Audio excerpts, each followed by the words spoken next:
एका आंब्याच्या झाडाखाली, सीजन आंब्याचं आहे म्हणून आंब्याचं झाड सांगतो. एका आंब्याच्या झाडाखाली 2-4 पोरं अशी खेळत होती. दगड घ्यायचे ना आंब्याच्या झाडाला मारायचे, दगड घ्यायचं ना आंब्याच्या झाडाला मारायचे. दगड बरोबर आंब्याला लागला का नाचायचे, आणि जर नियम चुकला तर ते मोठ्यानं गागायचे, अरे नियम चुकला. पुन्हा दगड मारायचे, पुन्हा नियम हुकला का म्हणायचे, अरे नियम चुकला. पुन्हा दगड मारायचे, नियम चुकला का पुन्हा म्हणायचे, अरे नियम चुकला. असं करता करता पोरानं सगळं झाड खराब करून ठेवलं. आणि त्या रस्त्याने एक साधू चालले होते. साधून पाहिलं, अरे पोरं झाडाला दगड मारू राहिले, एवढा झाडाचा नाश करून ठेवला, हे काही चांगलं नाही. मग साधूनं पोरायला दाबदाब केली, गबासा असं करू नका, आता झाडाला दगड मारू नका. आता पोरं आईबापाचं ऐकत नाही, साधू लई लांब राहिला.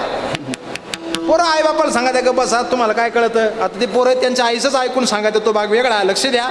तुम्हाला काय समजतं, तुम्ही गबसा. साधूचं पोरं ऐका ना.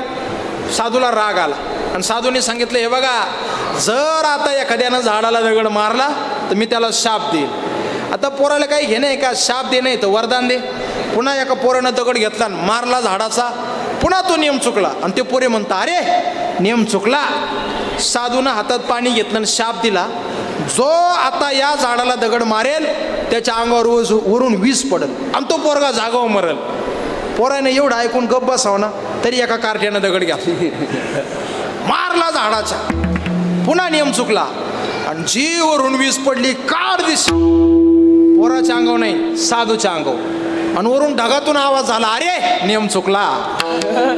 हे ज्यांना कळालं त्यांना धन्यवाद, बाकीच्यांनी जेव्हा बस. आता काय सांगू याच्यापेक्षा.